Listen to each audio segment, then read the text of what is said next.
હવે વાત કરીએ ટ્રાફિક જવાનોને મળેલા હાઈટેક કવચ વિશે, જે 45 ડિગ્રી ગરમીમાં પણ અનુભવ કરાવશે ઠંડા ઠંડા કુલનો। ભારે ગરમી વચ્ચે જ્યારે આપણે થોડીવાર પણ બહાર કામથી નીકળીએ તો જાણે ચામડી બળતી હોય તેવું લાગે। ઘણીવાર હીટ વેવના કારણે લૂ લાગવાની ઘટના બનતી હોય છે। નોકરીએ જવાનું હોય તો બાઇક ચલાવતા હોય ત્યાં સુધી તડકો સહન કરવો પડે, પણ એ પણ ભારે પડતો હોય છે। ત્યારે વિચાર કરો કે શહેરના વ્યસ્ત જંકશનો પર ટ્રાફિકનું સંચાલન કરતા પોલીસ જવાનો માટે આ ધૂમધકતો તાપ કેટલો મોટો પડકાર હશે।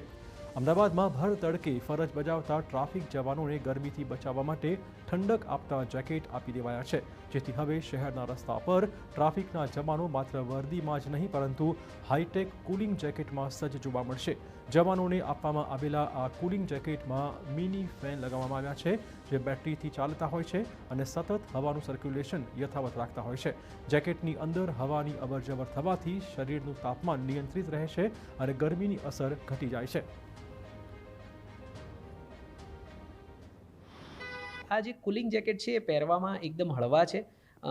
જે મટીરિયલ છે એ વોટર રેઝિસ્ટન્સવાળું છે। એની અંદર જે 2 ફેન લગાવવામાં આવેલા છે એની 3 સ્પીડ રાખવામાં આવી છે, જેથી અલગ અલગ સ્પીડે ઓપરેટ થઈ શકે અને 10,000 mAhની બેટરીથી એને વર્કિંગમાં લાવવામાં આવે છે। આ બેટરીનો ઉપયોગ કરી અને આ કુલિંગ ફેન જે છે એ લગભગ 6 થી 8 કલાક જેટલા સમયગાળા માટે ચાલુ રાખી શકાય છે અને એના કારણે થઈ અને ટ્રાફિક જવાનોને જેકેટ પહેર્યા બાદ જે સ્વેટિંગના ને પ્રશ્નો હોય તો ફેનના કારણે એમને રાહત રહે છે। આજુબાજુ કરતાં 6 થી 8 ડિગ્રી જેટલું ટેમ્પરેચર એમને ઓછું ફીલ થાય છે। આ પહેલ અન્ય શહેરો માટે પણ ઉદાહરણ સ્વરૂપ સાબિત થઈ શકે તેમ છે। ગરમી સામે લડવા માટે ટેકનોલોજીનો આ ઉપયોગ ખરેખર પ્રશંસનીય છે। જોવું રહેશે કે ટ્રાયલ કેટલો સફળ રહે છે। આ સુવિધા ક્યારે સમગ્ર શહેરમાં લાગુ પાડવામાં આવે છે।